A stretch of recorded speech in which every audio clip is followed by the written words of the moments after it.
Hello everyone. Welcome to my YouTube channel Science Fusion.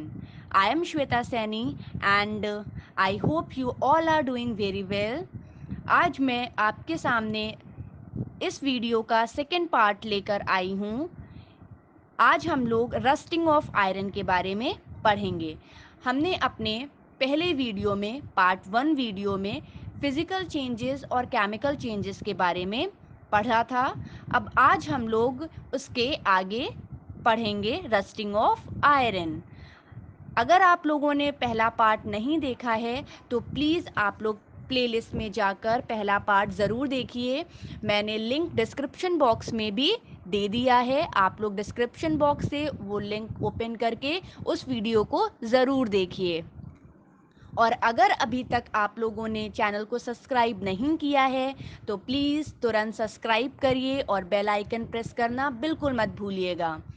तो चलिए start करते हैं आज का वीडियो। आज हम लोग पढ़ेंगे रस्टिंग ऑफ आयरन के बारे में। रस्टिंग ऑफ आयरन क्या होता है? रस्टिंग ऑफ आयरन और कुछ नहीं, हम अपनी नॉर्मल लैंग्वेज में, कॉमन लैंग्वेज में अगर बोलते हैं तो रस्टिंग ऑफ आयरन जंग लगना होता है। लोहे पर जो जंग लग जाती है उसी को रस्टिंग ऑफ आयरन कहा जाता है। When the iron comes in contact with oxygen and water, जब भी आयरन, लोहा ऑक्सीजन एंड वाटर के कांटेक्ट में आता है तब क्या होता है? इट रिएक्ट्स, आयरन जो है वो रिएक्ट करता है and forms a red colour substance. और आयरन क्या फॉर्म करता है? एक रेड कलर का सब्सटेंस फॉर्म करता है जिसे हम और कुछ नहीं बल्कि रस्ट कहते हैं, मींस जंग लगना। ओके, ऑक्सीजन एंड वाटर के साथ जब आयरन की रिएक्शन होती है तब हमें क्या मिलता है? रस्ट मिलता है। ठीक है, रस्ट को और कुछ नहीं, हम iron oxide means Fe2O3 reaction में आप लोग देख रहे हैं ना, iron plus oxygen plus water makes Fe2O3 means iron oxide का फॉर्मेशन होता है जो कि और कुछ नहीं, सिर्फ और सिर्फ रस्ट होती है, जंग होती है। आई होप आप लोगों को रस्टिंग ऑफ आयरन समझ में आया है। रस्टिंग ऑफ आयरन जो है वो ऑक्सीजन और वाटर का कंटिन्यूअसली अप्लाई होना, किस पर? आयरन पर। ओके, कोई भी आयरन का ऑब्जेक्ट होता है उस पर जब continuously atmospheric air, oxygen, okay, दोनों एक ही बात है, और वाटर का बार बार कंटिन्यू उस पर पड़ता है, अप्लाई होता है, तब रेड कलर का जो सब्सटेंस आयरन पे फॉर्म होता है वही क्या होती है? रस्ट होती है, जिसे हम हिंदी में जंग लगना भी कहते हैं। Now come to the next heading, that is prevention. Prevention क्या होता है? प्रिवेंशन मीन्स बचाव। अब हम रस्टिंग से कैसे प्रिवेंशन करेंगे? क्या प्रिवेंशन होने चाहिए रस्टिंग से? किसी भी ऑब्जेक्ट को बचाने के लिए हम क्या करेंगे? तो हमें पहला पॉइंट हमारा क्या है? Rusting of iron can be prevented by applying oil, grease और अ कोट ऑफ पेंट। अब ये तो बहुत ही कॉमन है, हम सभी लोग अपने घरों में देखते हैं, कोई भी आयरन ऑब्जेक्ट होता है हम उस पर प्रॉपर टाइमिंग में ऑयलिंग, ग्रीसिंग और पेंटिंग करते हैं। किस लिए ये सब करते हैं? Just because of to prevent this product or that product or object to prevent from rusting। Rusting से बचाने के लिए हम लोग ऑयलिंग, ग्रीसिंग, पेंटिंग ये सारी चीज़ें करते हैं। ये सारी चीज़ें किस तरीके से प्रिवेंट करती हैं रस्टिंग को? Have you ever thought? Okay, मैं बताती हूँ। जब भी हम आयरन ऑब्जेक्ट पे ऑयलिंग, ग्रीसिंग या पेंटिंग करते हैं तब क्या होता है? जो एटमॉस्फेरिक ऑक्सीजन है, एयर है या वाटर है, वो डायरेक्ट ऑब्जेक्ट पे नहीं आ पाता है। उसके बीच में ऑयल की, ग्रीस की या पेंटिंग की लेयर आ जाती है, जिसकी वजह से जो आयरन है वो प्रोटेक्ट हो जाता है और रस्ट से बचा रहता है। आई होप आप लोगों को ये पॉइंट क्लियर हुआ होगा कि ऑयल, ग्रीस और पेंट किस तरीके से आयरन को रस्ट होने से बचाता है। Okay, now second one is galvanisation. Galvanisation is what? The process of depositing a layer of zinc and iron. Zinc और आयरन क्या होता है? ये भी मेटल है. ओके. गैल्वेनाइजेशन में क्या होता है? जिंक और आयरन की लेयर बनाई जाती है. ओके. किसी भी ऑब्जेक्ट पे आयरन का जो ऑब्जेक्ट है, कोई भी XYZ कैसा भी ऑब्जेक्ट होगा वो, उस पे हम जिंक, आयरन और क्रोमियम पे, आयरन पे उनकी लेयर्स बनाते हैं, जिससे कि क्या होता है, वो प्रिवेंट करती है. किससे? रस्ट से प्रिवेंट करती है. किसको प्रिवेंट करती है? आयरन को. ओके. जिंक की लेयर हम किस पे चढ़ाते हैं? ऑन आयरन, लोहे पर. ठीक है. और जिंक की लेयर, क्रोमियम की लेयर जो होती है, इसको बनाना, लेयर बनाना आयरन पे, इस प्रोसेस को हम गैल्वेनाइजेशन कहते हैं. नाउ एग्जाम्पल के थ्रू समझते हैं. Take example. Iron pipes that we use in our homes to carry water are galvanised. जो हम लोग नॉर्मली वाटर कैरी करने के लिए जो हम लोग होम्स में अपने आयरन पाइप्स यूज करते हैं, वो गैल्वेनाइज्ड होते हैं. Okay. Now third one is alloying. Alloying क्या होता है? एलॉयस क्या होते हैं? एलॉयस जो होते हैं वो मेटल्स और नॉन मेटल्स के मिक्सचर होते हैं.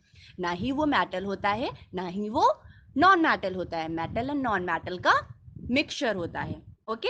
इसका एग्जाम्पल, एलॉय का एग्जाम्पल है जैसे कि एक स्टील. स्टील जो है वो दोनों का मिक्सचर होता है, इसीलिए हम उसे एलॉय बोलते हैं. ओके. तो एलॉय क्या होता है? एलॉय जो है वो इसीलिए प्रिवेंट कर पाता है रस्ट से, क्योंकि उसमें ना ही मेटल की ऐसी कोई प्रॉपर्टी होती है, ना ही नॉन मेटल की प्रॉपर्टी होती है. इसीलिए वो ऑक्सीजन और वाटर से रिएक्शन नहीं कर पाता है. जब ऑक्सीजन और वाटर से रिएक्शन नहीं हो पाती है तो रस्टिंग भी नहीं हो पाती है. इसीलिए ज्यादातर लोग एलॉयज यूज करते हैं.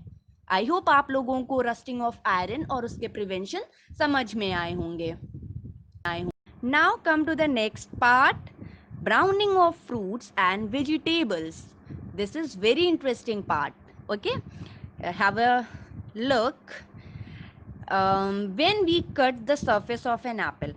कभी भी आप लोगों ने देखा होगा, आप लोग जब भी एप्पल कट करते हो तो क्या होता है, थोड़ी देर बाद एप्पल के सरफेस पे रेड रेड कलर की लेयर हो जाती है. या मम्मीज आप लोगों की वेजिटेबल्स कट करती हैं तो जो ब्रिंजल होता है, ब्रिंजल भी जब कट किया जाता है तो थोड़ी देर बाद वो डार्किश कलर में हो जाता है.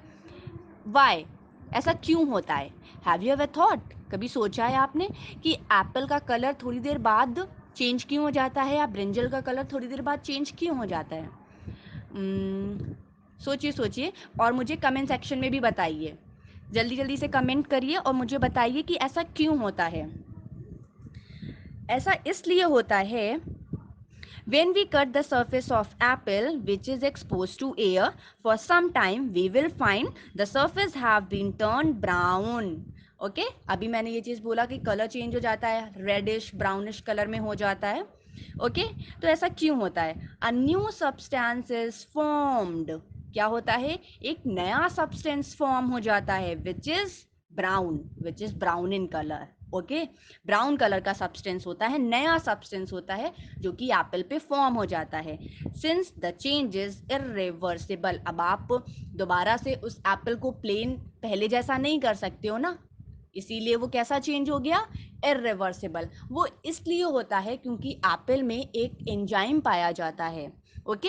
एक एंजाइम होता है जो एयर के कांटेक्ट में आते ही रिएक्ट कर देता है. ओके. रिएक्ट कर देता है जिसकी वजह से उसका कलर ब्राउनिश या डार्क रेडिश हो जाता है. और इसको प्रिवेंट करने के लिए हम क्या करते हैं? अब एप्पल्स के साथ तो ऐसा नहीं कर सकते हैं, लेकिन वेजिटेबल्स के साथ हम ऐसा कर सकते हैं. आप लोग देखते होंगे जब मदर्स आप लोगों की पोटैटो या ब्रिंजल कट करती हैं तो उसको थोड़ी देर वाटर में डिप करके रख देती हैं. तो वाटर में डिप करने से क्या होता है, वो direct oxygen means atmosphere, air जो होती है, एटमॉस्फेरिक एयर होती है, उसके कांटेक्ट में नहीं आ पाता है और इस वजह से रिएक्शन नहीं हो पाती है, तो उनका कलर्स भी चेंज नहीं होते हैं. आई होप आप लोगों को ये कलर चेंजिंग प्रोसेस जो है वो समझ में आया होगा. Okay. Now come to the next heading, reaction between vinegar and baking soda. Vinegar और बेकिंग सोडा में रिएक्शन जब होगी तब हमें क्या प्रोडक्ट मिलेगा। ओके, और ये कैसा चेंज होगा ये भी आप मुझे कमेंट सेक्शन में बताइए कि ये किस तरीके का चेंज होगा। जब विनेगर और बेकिंग सोडा की रिएक्शन होगी और जो प्रोडक्ट फॉर्म होगा, इज दिस रिवर्सिबल और इरिवर्सिबल, मुझे कमेंट सेक्शन में ज़रूर बताइए। सबसे पहली रिएक्शन है vinegar plus baking soda gives carbon dioxide plus new substance and water. Okay, second one is carbon dioxide, lime water, calcium carbonate and water. हमें product में क्या मिला है, कैल्शियम कार्बोनेट मिला है और वाटर मिला है। ठीक है, इनमें हमें न्यू सब्सटेंस मिल रहा है। न्यू सब्सटेंस का मतलब क्या हुआ कि ये प्रोसेस, ये पूरी जो चेंजमेंट हो रहे हैं, ये रिएक्शन हो रही हैं, ये इरिवर्सिबल हैं। जहाँ पे हमें प्रोडक्ट में कहीं भी, आप हमेशा याद रखिएगा कि कहीं पर भी हमें जब भी प्रोडक्ट में न्यू सब्सटेंस मिले वो चेंज इरिवर्सिबल ही होगा। ओके, आई होप आप लोग इस चीज़ को समझ पा रहे होंगे। Now come to the next and last topic of this chapter, this is crystallization. crystallization अपने नाम से ही बहुत क्लियर है। क्रिस्टलाइजेशन, क्रिस्टल्स, ओके, क्रिस्टल्स को अलग करना, सेपरेट करना। डेफिनेशन के थ्रू समझते हैं। Crystallisation is the process of obtaining a substance in its pure crystal form, its solution. उसके जो सॉल्यूशन है, सॉल्यूशन से उसका क्रिस्टल्स को अलग कर लेना, सेपरेट कर लेना, इस प्रोसेस को हम क्रिस्टलाइजेशन कहते हैं। अब आप लोगों ने ये तो सुना ही होगा, सी वाटर से सॉल्ट बनाया जाता है। कैसे बनाया जाता है, सी वाटर को इवापरेट किया जाता है और सॉल्ट के क्रिस्टल्स जो हैं वो लैंड पे रह जाते हैं। लेकिन ये क्या होता है, ये एक प्रोसेस है जिसको हम क्रिस्टलाइजेशन बोलते हैं। यही प्रोसेस क्रिस्टलाइजेशन होती है। ठीक है, प्योर सब्सटेंस को बॉयल किया जाता है। बॉयल करने के बाद जो उसके क्रिस्टल्स हमें मिलते हैं, वो क्रिस्टल्स जो हैं वो प्योर फॉर्म होती है।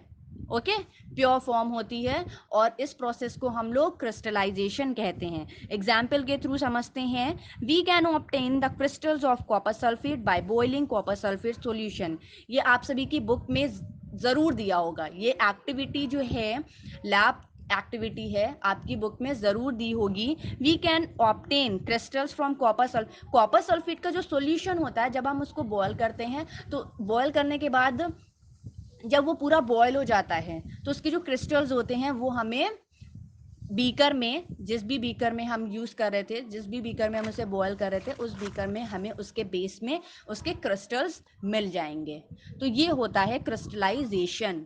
ओके, आई होप आप लोगों को सारे टॉपिक्स क्लियर हो गए होंगे। और अगर फिर भी कोई प्रॉब्लम है तो आप कमेंट सेक्शन में ज़रूर मेंशन करिए। मैं आपके डाउट्स को, क्वेरीज को सॉल्व करने की पूरी पूरी कोशिश करूंगी। और अगर आपको ये वीडियो अच्छा लगा है तो प्लीज़ लाइक करिए और अपने क्लासमेट्स, अपने फ्रेंड्स, अपने रिलेटिव्स को शेयर ज़रूर करिए। And thank you very much for watching this video. And please please please please like ज़रूर करिएगा, शेयर ज़रूर करिएगा। और अगर अभी तक आपने इस चैनल को सब्सक्राइब नहीं किया है तो प्लीज़ सब्सक्राइब ज़रूर करिएगा, बेल आइकन प्रेस करना बिल्कुल मत भूलिएगा। Thank you very much, thank a lot.